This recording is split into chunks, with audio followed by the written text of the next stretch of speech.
Today, on My Way, we shine a light on moments where resilience sparks reinvention in the most unexpected ways. By redefining play through the power of imagination. That speaks to me. That's got a personality already. Where setbacks sowed the seeds of success. They are really good. Restoring the heart of a pioneer's cattle station. It's something about Glenelg. I'd like to bottle it, it'd be fun. We'd sell it as therapy somewhere, you know. And showing that limits don't exist. When I look at myself, and there's no other way to put it, I've gone from a junkie to an elite sports person.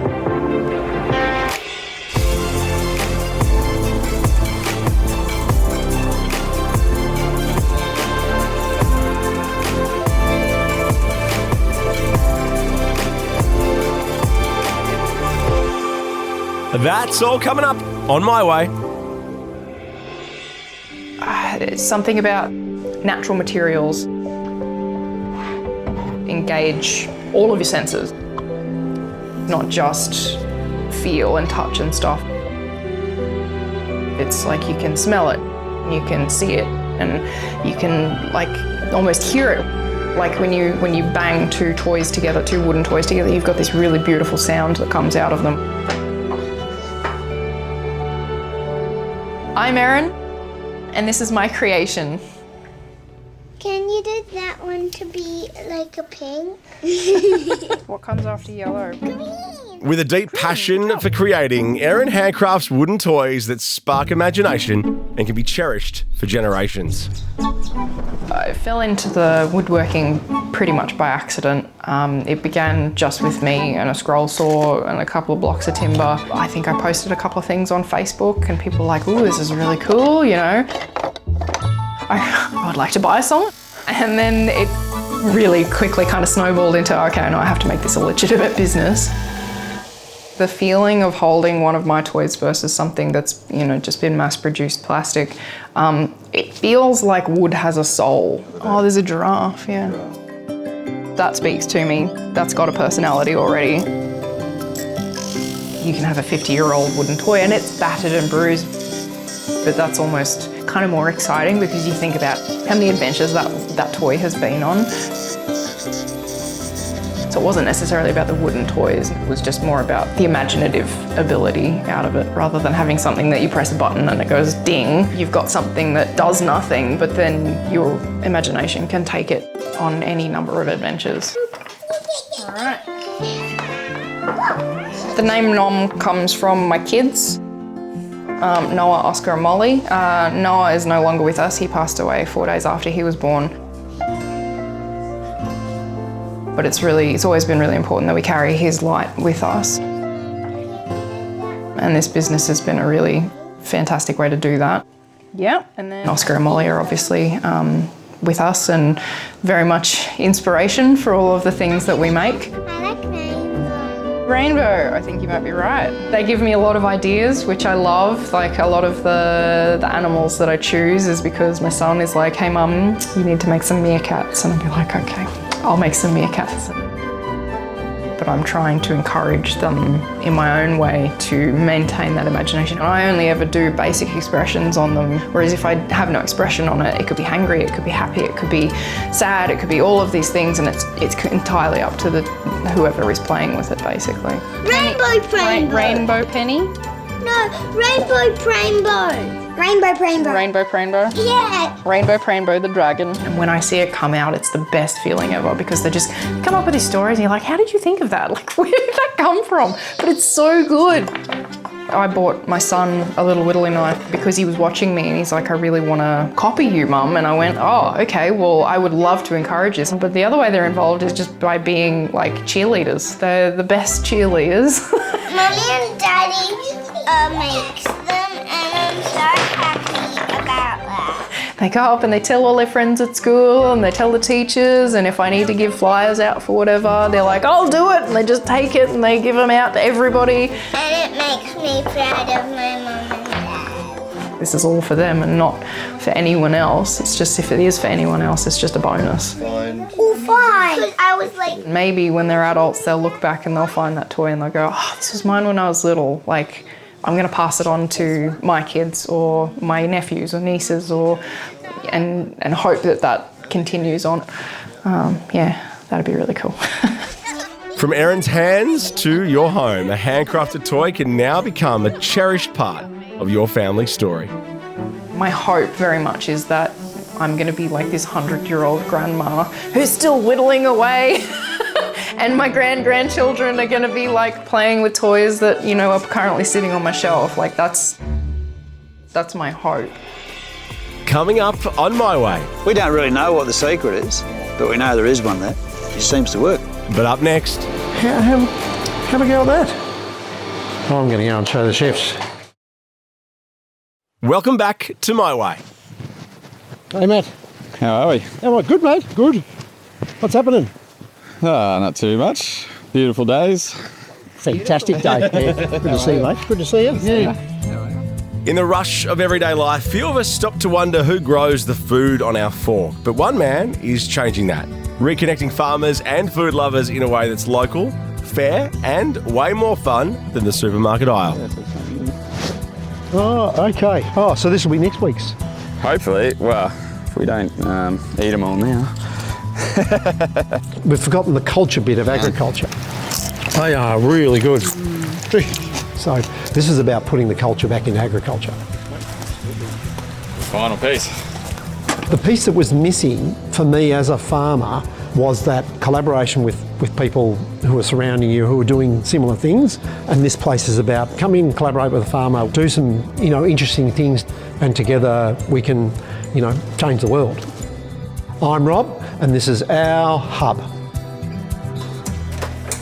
Australia grows some of the best food in the world, yet farmers never really get to see where it ends up. Rob built the Food Connect shed to change all that. A grower-led space where farmers set the price, choose the chef, and keep their produce local. Hey, Emily. How are you? What's happened is the cheapness of food, as we know we have down, that's just a race to the bottom. And farmers are at the bottom end, the arse end of that in some ways. They're taking all the risk and they've been forced to take a price. And this place is about come in, collaborate with a farmer, work out a price, buy the whole crop, do some, interesting things. Have a go at that. I'm going to go and show the chefs. We see little pieces of magic happening all the time, with farmers meeting a chef, and then they have a discussion and go, can you trial this? Have a feel. What would you use that in? Well, croissant, that could be nice. Croissant? Yeah. But also they get acknowledgement back, Can you do this? Can you do that? Oh, that was magnificent, mate. Can you do that again? Or in other cases where the crop hasn't worked out and the chef says, I can still use it. I'll take them off your hands. That's like amazing. We can probably pick some of these. So whenever we've had veggies in the past, we've been able to hand them on to them and they've been able to sell the produce. As a centrepiece for a community, it's really a way for everyone to engage and be part of what we do, but also can meet each other, and it's just a really good hub. So something that's really good. There we go. And for Rob, it's personal. As a boy, he dreamed of running his family dairy farm, but when that dream became impossible, it sparked a movement that grew far beyond the farm gate. And we'd had a couple of good seasons, but 3 years of drought, falling milk prices. I was just exhausted and mentally just had it. Went through a psychologist and he said, this is not going to end well if you keep going like this. So I made the decision to let it all go, and I ended up broken, no home, nothing. So that experience really sort of opened up to me that maybe this wasn't the right track and maybe there was another way. Have a look, but yeah, everything's going well. Tomatoes, good time of year for them. When I lost my dairy farm, I was a bit depressed, like a lot depressed, and I was sort of trying to figure out, well, why was I impacted that way? One was the loss of the farm, obviously, but the second thing that I realised was I had no connection at all to the person or the people who drank my milk. And that was where the idea started around, how do I make the hairs on the back of a farmer's neck stand up? Having this experience of a direct connection to the person who eats their food or the person who turns their food into something else. Yeah. Thanks, buddy. Cheers, mate. Right, take care. And so the shed is filling that gap, is a real demonstration that we can do something differently. And farmers get inspired by that, for me, means a lot. I'm often asked, when will you know you have succeeded, Robert? And I often say, when farmers are back singing in the fields again, because I didn't have that as a dairy farmer, so it's just in my imagination what that would feel like, to have the people who have crafted your raw product into something amazing that you're sharing together. It'd just be all your dreams come true. Drop in to pick up something fresh and connect with the farmers and food makers behind every single bite. Righto. You know, that old dairy farmer walking in here, you know, after a hard day, he'd be going, where's my milk? What's my milk being turned into? You know, can I have some of that butter? Salute.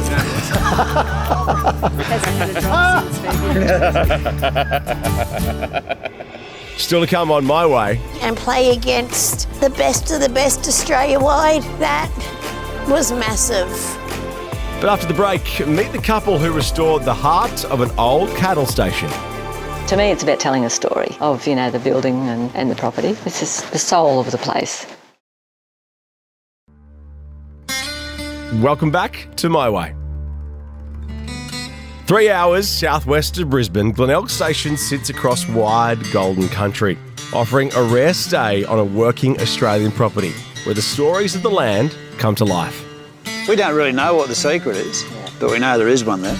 It seems to work. To me, it's about telling a story of, you know, the building and the property.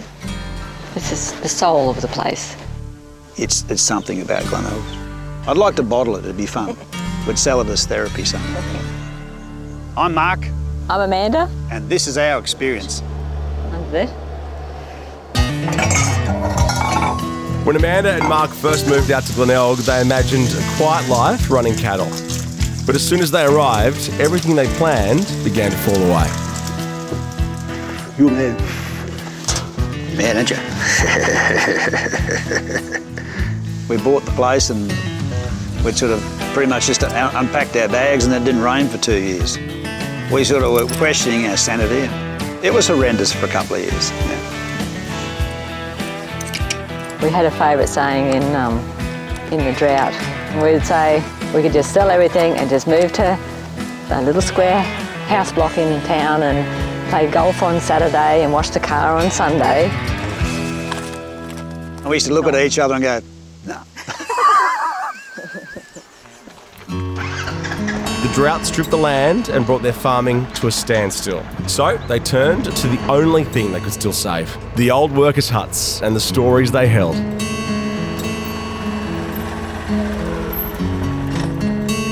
So, this is the overseer, the original overseer's cottage. Neither of us like to see something that's falling around us. Yeah. When we bought it, like this veranda was just, you had to, it'd fall through it, and yeah, it was pretty gross really. We knew it had a story as well, and if once it gets pushed over and buried in the ground, well, it's gone forever. You know, we tried to honour the history of it and bring it back to life as best we could. And the bed, that was the original old bed that was in here, but we had it fixed up. I love all the little knickknacks, they tell the story. It's sort of part of the history. There's an old pipe there. I thought maybe he might have smoked a pipe, you know, after dinner or something. Possibly had a bit of rum at night as well. As they dug deeper into the history of Glenelg Station, they recognised parts of their own story, and it reignited their purpose. Restoration became a way to share the stories of the land, not just preserve the buildings on it. Let's go. Welcome to the Drover. The first person that we know of that lived here was Alexander McLeod, originally from Glenelg, Scotland, hence the name. And Mark himself was a drover in his previous life. He had a horrendous few years when he first came here. He had drought as well, lost all his stock, even his horses. It's the story of the bush. It's the boom and bust story. It's the original settlers and the battles they had, and the old buildings and just the remnants of those times. The next one we'll go and see is the squatter, so it's just another chapter. And you know, obviously there's been some wonderful times here, there's been some tough times here, but it's all just part of the history that's, you know, sculptured what Glenelg is.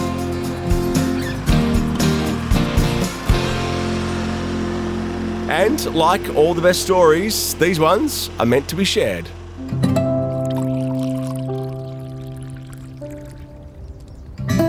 I think today more than ever, you see people that are sort of, doing all sorts of things to find themselves, to get back to nature, fuel their soul somehow, and I think that's what we're doing. We've had different people come that have been suffering, personal crisis and gone away, different people. So it's not only accommodation, it's an experience, I suppose. Yeah. The Glenelg experience, we keep saying. It's humbling. It's actually nearly a tearjerker. It really is.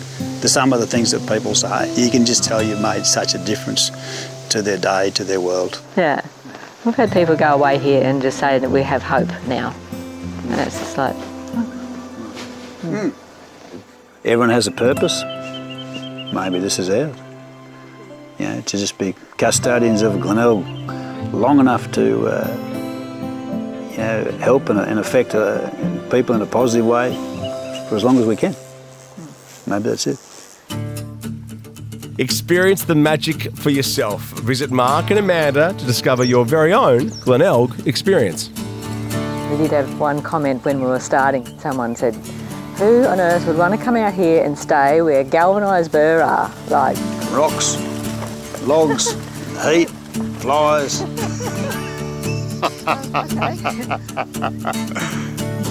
He doesn't talk about that much anymore.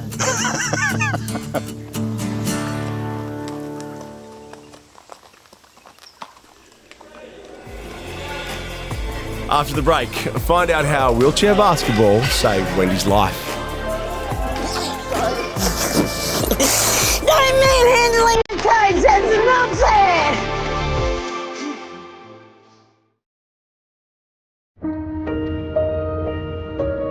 I used to hate going out because I look very different. It was a mistake that shouldn't have happened, that did happen, and it was no fault of my own, but I'm the one that now has to deal with it. I'm Wendy and this is my resilience. Immediately after welcoming her second child into the world, Wendy was subjected to a terrible accident. While being transferred from one bed to another, she was dropped and left with a badly broken leg. The surgeries that followed left her vulnerable to infections, and sadly, she picked up one of the worst, with amputation of both legs as the only solution. My whole life completely changed overnight. In my own head, I couldn't come to terms with it. To me, it was like, I've got no legs, I'm of no use in this world to anybody.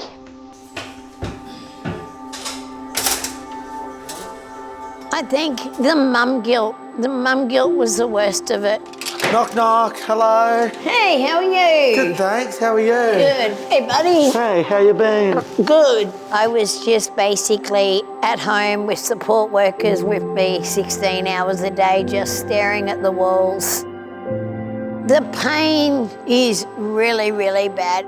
It's unbearable. You can't think straight, you can't sleep, you can't do anything. It's just a burning, throbbing pain that there's just no end to. And that's where the problem with the medication started, because that was the answer to everything. Pretty quickly, Wendy found out she had fallen victim to addiction and needed to find her way back out. I'm really proud of you, Mum. It's been a long journey for you. It hasn't always been easy. The main thing that made me change was I wanted those kids to be able to, one day when I'm not here in this world, be able to tell a story that they're proud of. So to get out of that dark spot, I had to go and really question myself and work out what it was that made me happy. Before all this started, what it was, and it was sport. You should have seen the internal thought pattern. Hey, it's like, sport, you've got no legs, you're more crazy, Wendy, than I give you credit for. I started playing wheelchair basketball and I started to make friends again, and I started to want to be involved and live again. I was meeting people that got me. I didn't have to explain, I could just go and say, I've had a shitty day, and they didn't need an explanation. They just roll their eyes and go, oh, me too. And then I actually climbed through the ranks pretty fast. And 4 years after I started playing, I was playing my first year of National League and play against the best of the best Australia-wide. That was massive.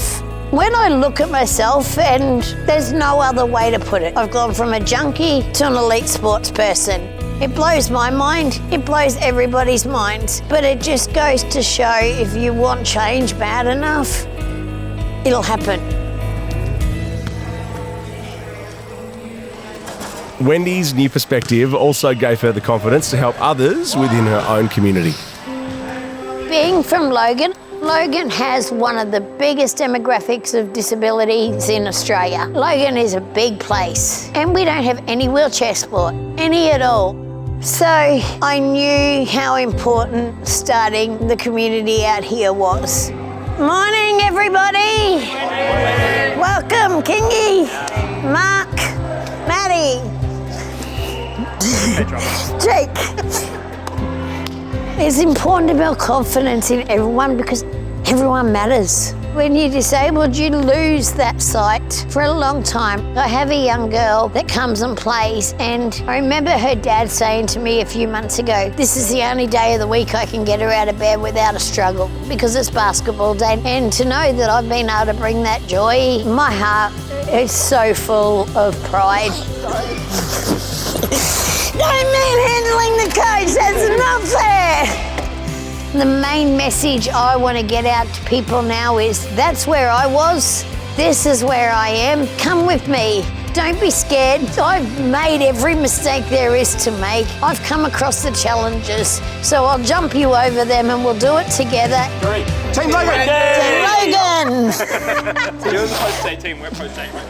Wheelchair basketball saved my life. Nice work. If someone offered me my legs back now, I'd say thank you, but no thank you. If you missed anything on today's show or want some more information on a story, head to our website, 9.com.au/myway. All our episodes up on 9 now. Next week on My Way. Unique is a very overused word, but I reckon we've got it. We'll see you then on My Way.